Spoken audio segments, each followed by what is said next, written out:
हिवरखेड येथे जिल्हाधिकारी यांची नमो उद्यानला दिली धावती भेट. Akola reporter Ganesh Wadekar, bureau chief, Chanakya news, channel India.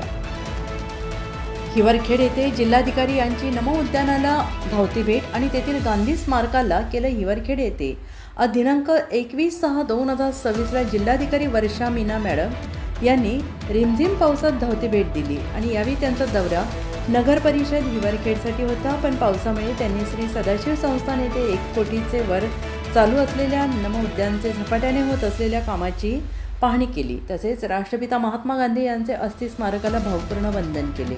आणि यावेळी तहसीलदार महेश रामगुंडे, नगरपालिकेचे मुख्य अधिकारी सतीश गावंडे, नगरपालिकेचे अध्यक्ष सौ सुलभा रमेश दुतोंडे, उपाध्यक्ष सौ प्रतिभा येऊल, सभापती वंदना राजेश वानखडे, वैशाली गणेश वानखडे, अनिताताई रवी वाकोडे, प्रमिलाताई रवी मानकर, दीपाली संदीप इंगळे, अजीज खानसह नगरसेवक प्रथमेश नाटे, दानिश खान, किरण सेदानी यांच्यासह रमेश भाऊ दुतोंडे, पुरुषोत्तम दामधर, धनंजय गावंडे, रामकृष्ण केदार हजर होते. यावेळी नगरपालिका अध्यक्ष उपाध्यक्षसह प्रेस क्लबकडून किरण सेदानी, जमीर शेख, केशव कोरडे, अखिल भारतीय ग्रामीण पत्रकार संघाकडून संदीप इंगळे, अर्जुन खिरडकर, धीरज बजाज, सूरज चौबे, सूरज सुरजोशे यांनी जिल्हाधिकारी वर्षा मीना मॅडमचा पुष्पगुच्छ देऊन स्वागत केले. पत्रकार संघटनेकडून आणि शेतकऱ्यांकडून अकोट, खंडवा, रेल्वे रस्ता, शेतीविषयी, पाणी निचरा नुकसान संबंधी त्यांना निवेदन देण्यात आले.